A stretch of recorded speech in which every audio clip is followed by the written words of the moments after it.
with Trace Travers. Yeah, hey coach, good to see you.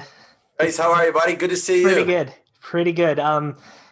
The depth chart came out earlier today. I think when, pardon me, Dario Longhetto won both the kickoff and the place kicker jobs. I just want to know, what did he do best in order to earn those positions?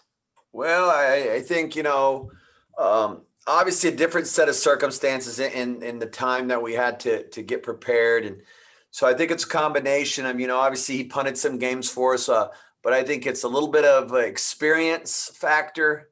There's a trust factor there that we have with Dario, having some game experience. And then he's been really consistent, especially in his place kicking, and so when we got in the stadium and put him in pressure situations, it was probably the consistency of his production that stood out most and allowed him to be in the spot that he is. And with that, you also have Nico and Kikoa at the kick returner spots. What did they do to stand out amongst everyone? Well, that's probably that position, itself was probably the hardest because of how we practiced. And it's so hard with just everything right now to really be able to execute in a full kickoff return scheme. You're not really going to see a full one until you see one in the game. So it's again, the ability that we know those guys can catch the football. They're veteran guys. They have some experience. Obviously Nico and the punt return department, Kakoa, having some experience doing those things in high school and at Michigan.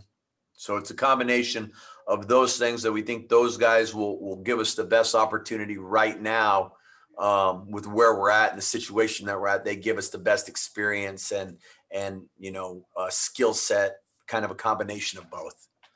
Yeah. Do you feel comfortable enough with the open field tackling that you've seen in practice with your kick return and your punt or your cover units, both kick and punt? I don't think, I don't know. I think comfortable is probably not the right word. I think that, just no. I mean, it just, you haven't had the right amount of practice time. So anybody that tells you that they are is lying to you. I think that it's just a different set of circumstances. I think we've done the best that we could with the situation that we've been presented with. So I feel comfortable how we've prepared. But I think that's why, if you've watched football this season, which obviously I know you have, and you see the games the way they are. So I think as a coach, it's certainly a concern for any coach in the game that you have to worry about tackling it. Yeah. So we certainly have our concerns. Fantastic. Thank you. You got it. Good to see you.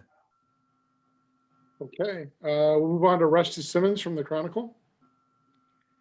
Coach, I was going to ask you about the punt game and what you've seen out of Sheehan. I guess just through training camp, what have you seen? Good to talk with you, Rusty. Been far too long. Yeah, you know what? Really impressed with one. Just I don't usually get on here and talk about just the kids in general, but you can't.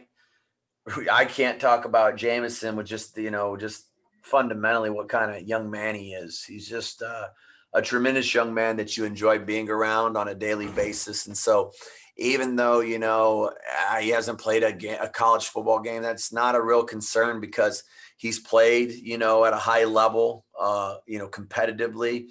And you just, every day he's working to get better. And then when he's out there, he's been really, really good for us. And obviously there's going to be some first time things that he's going to go through in playing college football, but I really have a strong feeling that he's going to handle those with great success. And I think he's going to be a real big attribute for the Cal Bears.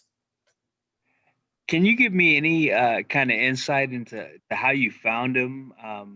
Coach Wilcox even talked about what a great catcher of the ball he is and how he's handling the adjustment. But can you tell me how you found him and how you brought him to this? So I had established a relationship with the guys over at Pro Kick Australia back when I was at Arizona, and I started building that relationship with them. And anybody that knows me knows I'm I like to talk. And so I like to think of myself as a people guy. And we built, and they got a guy over there that's quite the talker. He might even talk more than me, and that's hard to do. And we just built a really strong relationship over the phone, as crazy as that sounds. And when I got here, we had the opportunity to get Steven, and we did. And that's kind of where the relationship took off. And then obviously with his eligibility running out and knowing that we needed to get a punter, I visited with them again, several months out and just said, hey, this is what we're looking for. And that's what they do, and that's kind of the business they're in. And then we got some film and evaluated it. And they knew again what I was looking for and what I want out of a punter. And obviously then they put a couple guys in front of me, and Jamison being one of them. And then just, talked about the criteria of who he is and what kind of young man he is. And then once he got over here and on his official visit, you could see it was going to be a natural fit. And he really, when you think about a Cal guy, man, he really fits into that frame of mind. And so I'm ecstatic that he's here with us. And I think he's going to have a brilliant career. As a coach, you're always, you try and, keep, under promise and over deliver. Right. But I think this kid's going to meet expectations and then some. Great stuff. Thanks, Coach. You got it. Thank you. Okay, we'll move on to Jake Curtis. Yeah, Coach. Can you tell me what the range is for your kicker, Langetta? Jake, how are you? Good to see you. Yeah, if you're talking max range, I would say we'd go into a game. He's hit 52, 53 yarders consistently in practice. I think that's probably where I would say, I think, he could probably go a little bit longer, but in a desperation, so to speak. But if we're talking on a consistent basis, I'd say we would, depending obviously on the conditions, 50 to 52 would be where we would feel comfortable on a consistent basis, max range. With that kind of range, it sounds like his kickoffs are going to go in the end zone. They should, a little bit different. The kickoff is a lot about technique and sometimes those guys overstrain and, the kickoff is a different entity. We've had some guys here that have had really strong field goal legs. Matt Anderson was one of them, but when he went to kick off, he was about a 65-yard kickoff guy, right about the goal line. And so a little bit different technique to the two, but Dario has put, multiple kickoffs in the end zone. So we're excited about what he possesses.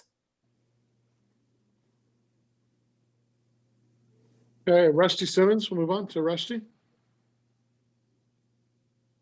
Coach, I was going to ask you a little bit more about Nico as a returner.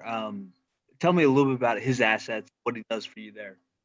Well, one, bringing him back, as a punt returner, he comes back, obviously the thing you love most is just, it's like I said, it's like Chase, bringing a guy back that has experiences. You can't, especially in this situation, with what we're dealing with, you can't put a price on that. So got a guy going into his third year as a punt returner. In reality, I'm not a big stat guy. I don't like to throw out stats, but I thought one thing that was interesting, and I actually talked to Kyle about it, is Nico was one return away from qualifying. And he would have had, I think, the 11th best average in punt returns in the country, and he missed it by one return. I think he has a chance to be really good there because he possesses a moxie that a lot of guys either think they have or, just don't have. And the guys that think they have it find out when they get back there that they don't have it, and he's a guy that has had that moxie since he was a freshman, and you have to have that to be a punt returner. I think it's one of the hardest things in football to do. And I think that he's going to have a really big year there. I think that unit in particular is really motivated to see that. And so we're excited about him back there as a punt returner. And then as a kick returner, again, I think that one's a little bit more of touch and go just because of, like I said, that how we've gone about preparing for it. But the one thing that is he, and they're different skill sets with both, but he has an understanding of how to set up blocks, and that's key when you're running a kickoff return, to be patient and a one cut and go, which is different than a punt return. But he presents just a knowledge base. He's a savvy football player, and so with all of those things combined, I think he has a chance to do well for us there as well at that kick returner spot. And then I was going to ask you, you're in a position where you touch and see everyone on the team. Probably not surprised, but is there anybody who has impressed you through 15, 20 practices that maybe you weren't thinking about going into it? It's a great question. There's several guys. I feel like as we go into this thing, we have more athleticism.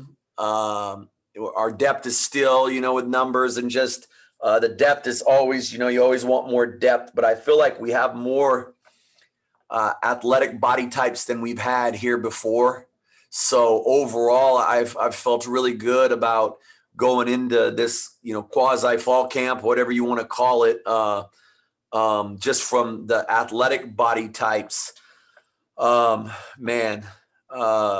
There's some guys that, Craig Woodson in his second year, I think you've seen him show some things on teams. I think Moai Asepa is a guy that's impressed me, just a big body type that can run.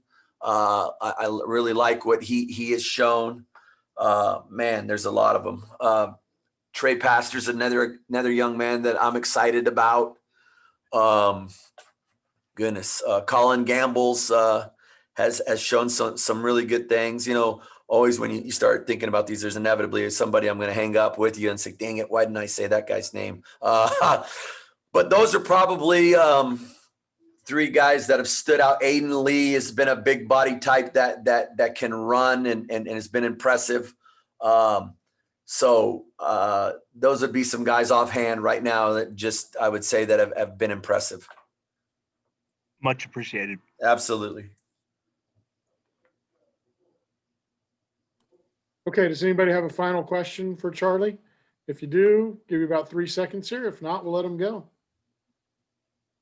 Okay.